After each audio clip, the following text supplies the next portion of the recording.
beat it to death, why don't you? Go on and do it. I'm sorry. I was afraid my stuff was sticking. Uh-huh. And when your stuff sticks, you're stuck. Hi, everybody. I'm Laban Johnson. I'm Fat Giles Bly. Yes, the boy looks like he's got double reverse mumps. There has something happened, sir. Look at that. I look like I have a goiter, and I'm all swollen up for a bit. With the Alvin the Chipmunk. Look at that. I have been storing my nuts for next winter. Is what look at you, all puffed up. I have had some kind of an adverse reaction to back medication. Medicine. Oh, he's had a pain in his back for a long time, and not to mention the pain in the lower part. Well, never mind. Well, I wore my apron today with my name on it because last week you forgot it. Biblical name. Yes, Laban. I didn't. I believe that writer, that person who wrote in did. And, isn't that right, Charlie? Uh-huh, it is. But anyway, there it is. With a very fine Sony microphone perched beside it, I might add. That name is from Genesis. It's in the Bible and been in my family for a long time. That's true. It's biblical, so don't you forget about it one time. At all, period. Well, let's get the witch in here and see what we're supposed to be doing today. Oh, it's been a bumpy ride. I almost knocked one of my puffy jowls off. Can't believe it. I think I don't have the mumps. Because if you have the mumps, you see, you'd have swollen down in here. And so, my doctor said. I would be using my new glasses if I had them, but one of those...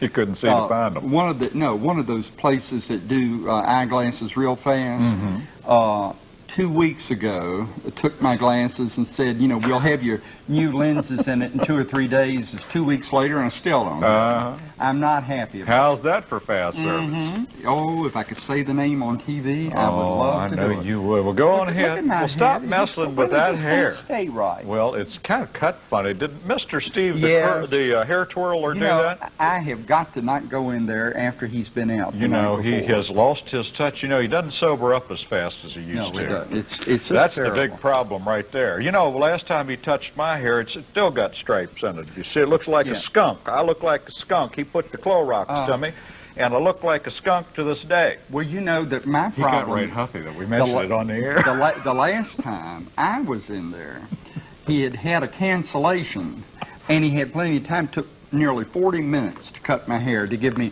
an old-fashioned cut, he said. You know, to just be perfect and stylish for someone my age. Ooh, and I... Hit it. Anyway, dear partners, me and Old Crow, my wife of 64 years, oh, that's terrible, want to know if you'll cook up some kind of Tex-Mex deal. We're going to put on a reenactment of an old-time hanging and need to feed some folks, and it's thanks, Mr. and Ms. Repass of Dead Man's Gulch, West Virginia. Oh, that's a nice area over there. Yes, it really is. Not much going on now. So what are you going to do? Well, I'm going to do something called chili stew, which is neither chili nor stew, but smells like chili and looks like stew. And who sent it in? Excuse me. I'm sort of like Floyd. Let me see. Sent in by Edwin Bain. Oh, Bain of Lynchburg. You know, Mr. Bain has sent us a lot of stuff in the past. Chili cook, too. And my recipe today is a sour cream and green onion cornbread, and it was sent in by Patricia and Roy Leffler of Marion, Virginia. Aren't they the magicians, Patricia and Roy? I don't know. They disappeared. I got to start out with a little olive oil. I'm just going to put a little in there, and we're going to chop up a couple of vegetables real quick. And this is interesting. A little bit of sesame oil. It only calls for 1/8 of a teaspoon. That's boink, about that much. Not very much. A couple of drops. That smells good. I love to smell sesame oil. And I'm going to heat that real hot. And while it's heating up real hot, I'm going to chop up a green pepper, which I have taken the cap off of. And also some onion and a little garlic and some celery. And I'll just be chopping and chopping and chopping right now, getting that prepared to get in there and saute it, because you must saute it first, okay? Well, my cornbread, the green onion cornbread, you have to have a cup of chopped green onions. And I want to show you a little secret, little thing here. You use the white and the green part for this recipe. And wash your onions, of course, but then if they've got a rubber band on them like they frequently do, leave it on there, because it makes it a lot easier to chop. And just chop right on up through the green until you get about a cup of chopped onions. And so that's what I'm doing. These are scallions or green onions. They're stallions. Scallions. Oh, Scallions. excuse me. Put that over there so everybody can see it. Now, I think that looks to me to be about a cup. So let me put This it. recipe's kind of funny. It says it calls for a big old bunch. A big bunch. Big old bunch of celery, which I'm chopping up right now. Big old bunch. All right, and Oh, that sesame seed oil smells so good. oh, I've thrown it all over love the it. counter, and you don't know what's been on this counter. Always makes me nervous. Now, let's see, how much do I have in there? Do I have a cup yet? Nope, need some more. You're losing your touch. I remember Well, a time when you could do a cup without even looking. I know. Well, you know, I've gotten out of practice, and ever since I hired Jasper, my cook, and I just don't have it like I used to. Jasper, huh? Mm-hmm. He's just a ghost of the cook he used to be. No, that's Casper. Oh, that's Casper. That's right. That was Jasper, the friendly ghost. Okay, I'm going to go on ahead and throw that in there and start sauteing that stuff in that oil. And you know that's going to be good. We got a lot of letters from people that say, why don't you cut everything up in advance? And what's my answer to them always? You don't have it cut up at home. No, my answer isn't that at all. People say, why don't you cut all that stuff up before you get on the air, making us... Well, and I always tell them the same thing, because the show would last 2 minutes. Right. That's why. And, you know, quite frankly, we're real busy doing other things, and we don't have enough time to do 4 or 5 recipes like some of the other high-priced people. All right, now, with a mixing bowl, we're going to start adding ingredients for our cornbread. And while you're doing this, you need to set your oven at 425 degrees and put in a cast iron skillet. So it'll be warming up? And put a stick of margarine into it, or butter, and let it warm up and let the margarine or butter melt. Now, if you don't have a cast iron skillet, a lot of people today Perhaps you have a don't. cast iron stomach. Oh, absolutely. You can use any other metal baking pan, but it does need to be hot with the melted butter or margarine in it before you do this recipe. So get that all done now, and while you're doing all of this chopping and getting ready for it. Other than that, the recipe is a lead pipe cinch. You know lead pipe cinch, don't you? Lead pipe cinch. Mm-hmm. I'm putting in these chopped up onions in here also, you'll notice. And I'm not going to chop any garlic because I have a social function after the program today. A social function, and I don't want to be stuck with smelling like garlic. So I got this stuff, which is the next best thing. It's already pre-chopped. Put a couple of wads of that in there. How much? You know, my friend Marilyn gave me for Christmas last year this little thing that she got somewhere that you can actually, after you chop garlic or onion, you can put it on your hand and do it all around, and all the scent goes onto that. Is that so? Yeah, and it actually works. Calls for 2 or 3 cloves, and we're just going to saute that a little bit. And then I have my beef standing by. Well, not really standing by your beef. Anyway, we'll be doing the beef and browning that a little bit. I would suggest that you don't do this exactly. Well, what I'm suggesting you do is saute one or the other first, and then put it aside, and then saute the other. If you try and do them both at the same time, you never get your beef brown and seared on the outside.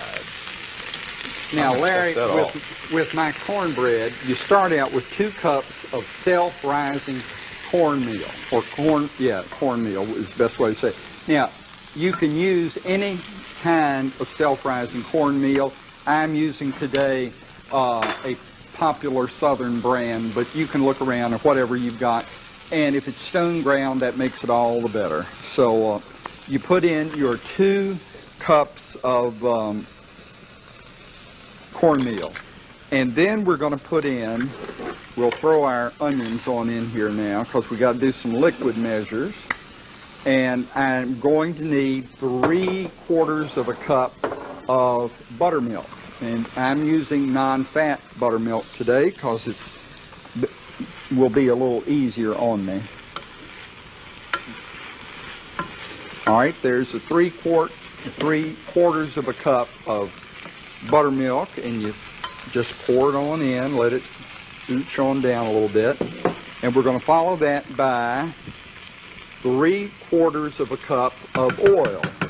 Now, I'm using, because, again, it's a little bit better for me, 3/4 of a cup of corn oil, but you could use canola or anything else. If you want the real southern taste, you probably ought to use corn.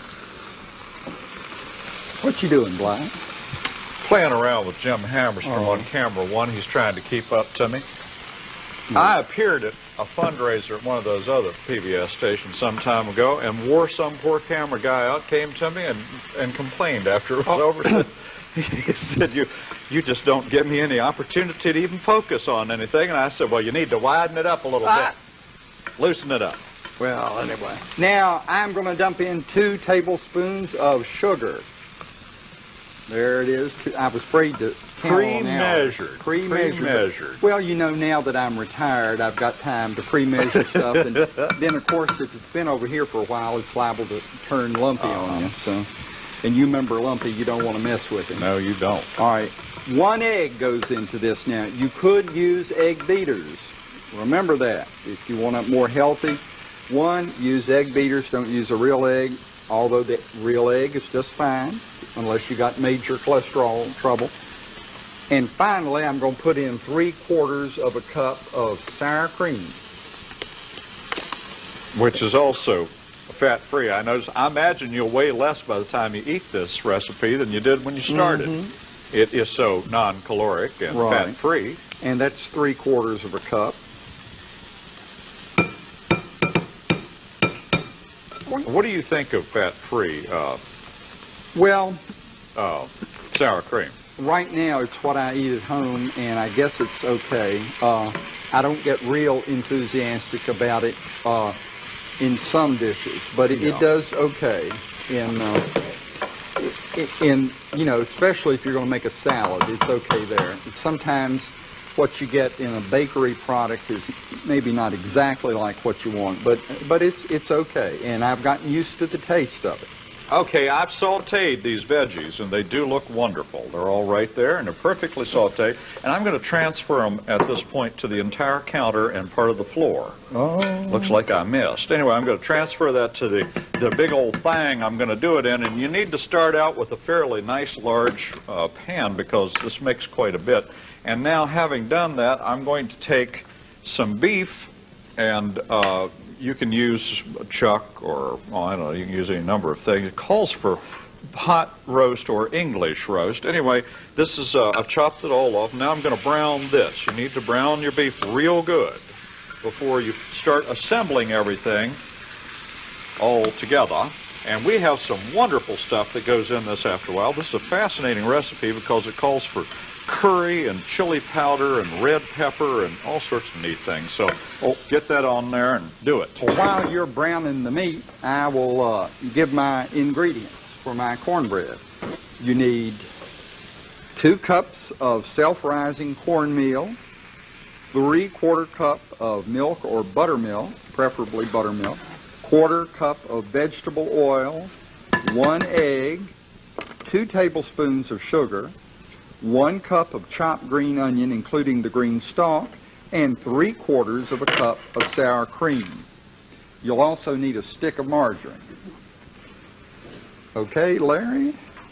Am I supposed to give mine now, or just No, you can play do yours around later. You've got so much to do there. Well, all I can do really at this stage is just to brown this beef, and so that's what I'm doing. All right, let me mix this up. Now, you don't need to use any fancy apparatus on this. Just put it all in a bowl and use a spoon. I've got a nice wooden one here, and just stir it until your egg is stirred in real well. You don't have to do this in a mixer. It'd probably be better if you didn't. We need some bowls. And I'll just continue to stir this around until everything is well mixed together. But again, be careful. It would be better to do it by hand. You'll get the wrong kind of grain on this if you do it in a mixer. So just stir it around till all the dry ingredients are mixed in. And this looks real good. You know, it's a pretty It's a very pretty recipe. It really is. Let me You'll see the end product, and then it's gorgeous. Let me get that so that you can see it. We have people here from some of the major food magazines taking pictures of it as we speak. And here it is in the pretty? iron skillet. Yep. And that's what it looks like. It's gorgeous when it's finished. And we don't have another iron skillet, so I'm not going to do that step for you. But here it is. This is in my mama's 10-inch iron skillet. And we'll cut it in a minute when Larry is finished with his chili. I've turned it up as far as I can turn it. Oh, Doris is telling us to turn it up. She's telling me to turn up the heat. Doris is she's never warm enough. She's got a couple of sweaters on, middle of summer. I'm just browning this beef. It's taking its good old time. That's what she was telling me. To Harold, it's pathetic. What's that? Turn it up. Turn it up. Well, while I'm doing that, I can add some of the other stuff to this other pan while I'm waiting for that.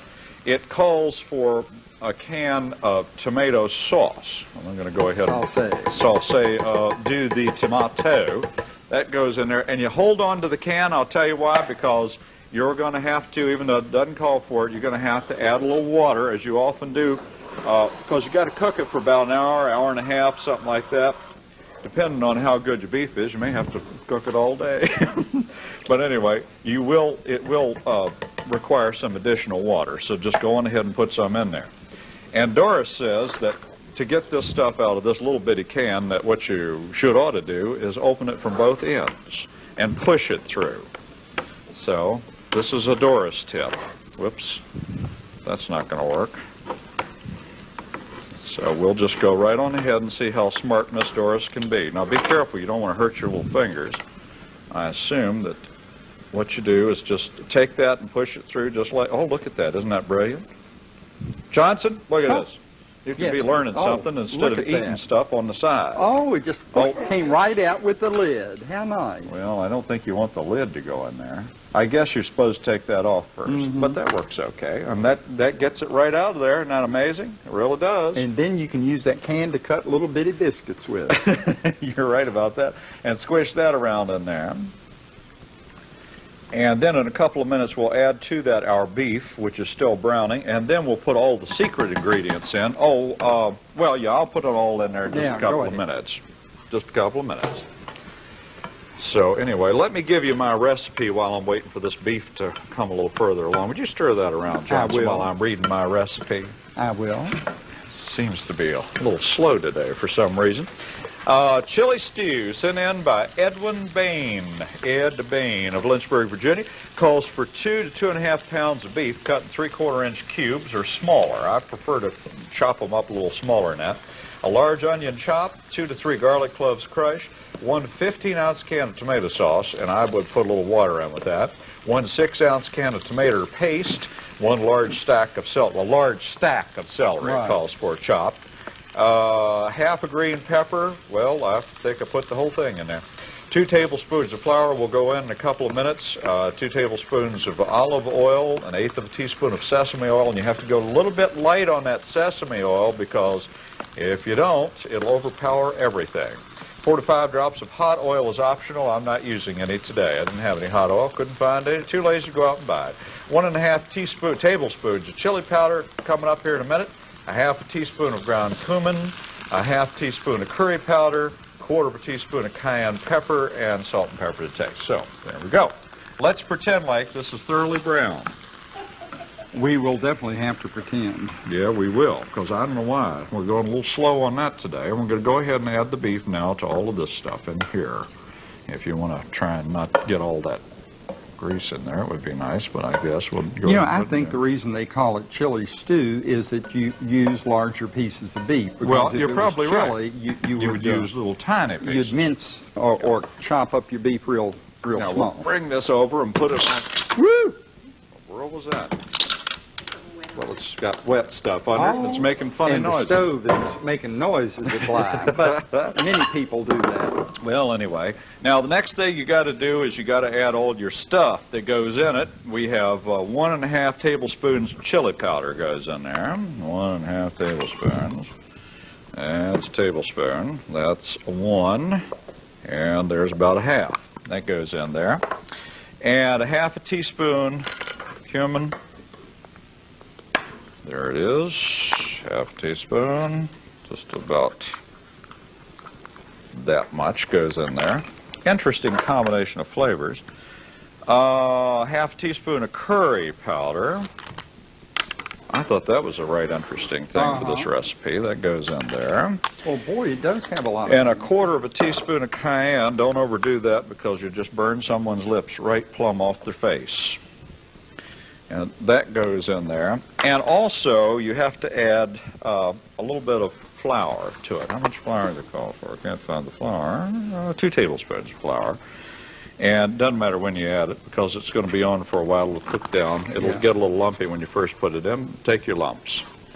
And that's it. And you cook it on top of the stove for anywhere from an hour to hour and a half. Or if your beef needs the additional time, what you can do is, let's just mix all this around. This looks a little bad at first, but believe it or not, it'll cook down and there will not be any lumps in there after you've cooked it for about 2 hours. But anyway, it really does pretty nicely. You can cook it a little bit longer if your beef requires that, if like this would, because it's almost raw beef. You would have to cook it for probably 2 hours to 3 hours. Wouldn't hurt to cook this all afternoon. It's not going to kill anybody. A good way to kill an afternoon. But look at that beautiful sauce. Isn't that beautiful? It's absolutely gorgeous. Cook it down. Thank you. Thank you, studio audience. Just thrilled. So, and when it's finished, it looks, well, it looks pretty much like that other pot there. There's really not too much difference. But it really is a very pretty stew. It really is. Quite lovely. And I'm going to go on ahead here and get us a couple of bowls out, and we'll go from there. Oh, good. Well, I'm over here. I'm going to butter my cornbread. Oh, that's right. We have cornbread. I'd forgotten about that. Gotta have the cornbread with the chili. Is it hot enough to butter, or is the butter just going to sit there and look at me? I think it's, no, it's not hot enough to really do it, but I've got it if you want to do it. Here, let me have this. 1 lump or 2? Well, I'll put this right here.